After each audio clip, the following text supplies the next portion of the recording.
Bonjour à toutes et à tous, ça fait quelques temps qu'on ne s'est pas retrouvé pour une petite capsule. Aujourd'hui, je vais vous parler de 5 points clés pour raconter des histoires captivantes. Effectivement, nous adorons tous écouter des histoires et voir des histoires. Et c'est d'ailleurs pour ça que l'industrie du cinéma se porte si bien. Euh, une histoire, c'est l'histoire de l'entreprise, c'est l'histoire des gens qui vivent à l'intérieur, c'est l'histoire que vous avez avec un fournisseur, c'est l'histoire que vous avez avec des clients, mais il y a toujours une histoire à raconter pour pouvoir emmener les gens dans la solution que vous proposez. Euh, pour ces 5 points clés, il est impératif de capter les gens et de créer le contenu adéquat. Ce contenu, déjà, démarre sur un blog, par exemple, avec un titre accrocheur. Il est évident que pour que le lecteur ait envie de cliquer, il faut que le titre lui donne envie d'aller un petit peu plus loin. Euh, je pense que si je vous dis voici le nouveau variateur M222, où je vous dis découvrez comment gagner 15% de productivité avec le nouveau variateur M222, je pense que vous allez naturellement cliquer sur le deuxième lien parce que ça vous intrigue et ça vous pose question de savoir comment gagner réellement ces 15% de productivité.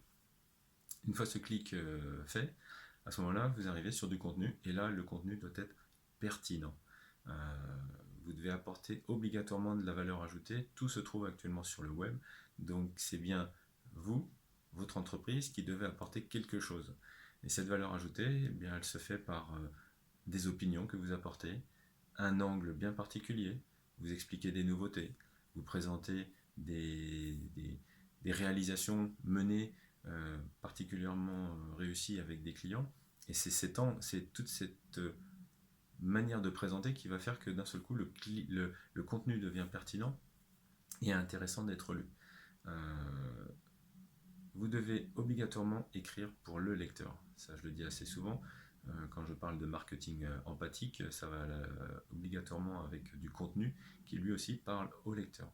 Euh, vous devez obligatoirement comprendre comment votre lecteur fonctionne, quelles sont ses attentes exactes, et dans votre texte, vous allez placer quelques petits mots qui effectivement expliquent quelles sont les réponses que vous apportez à ces problématiques. Vous n'êtes surtout pas là pour placer des mots-clés bien spécifiques au milieu du texte qui pourraient être considérés pour des mots-clés pour Google et qui obligatoirement vont dénaturer le texte. Donc vous parlez à votre lecteur. Et le corollaire de cela, donc vous ne parlez pas de vous.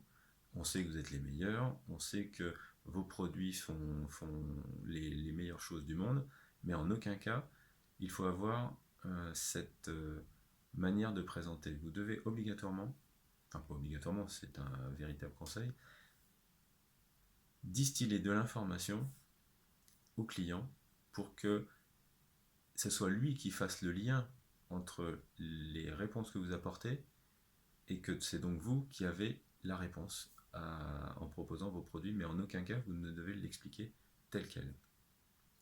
Et dernier point, la mise en page. Effectivement, combien de blogs avez-vous déjà vu sur lequel en fait les titres sont beaucoup trop gros, les textes s'enchaînent les uns à la suite des autres. Bon, ne parlons pas des fautes d'orthographe, ça c'est évident.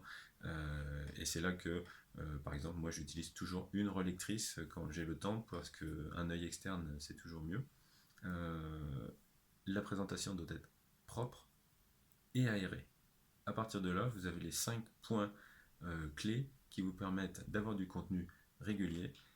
Et je rajouterai un sixième point qui ne fait pas partie du contenu, mais qui est la régularité. Euh, vous devez présenter une fois par semaine un article sur votre blog et l'envoyer à votre base, l'envoyer sur les réseaux sociaux. Et c'est cette régularité qui va faire que tout doucement, la marque va s'installer comme quelque chose qui fait partie de la vie du lecteur. Voilà, on se retrouvera d'ici peu pour un nouveau sujet, notamment sur le contenu, le marketing de contenu. A très bientôt.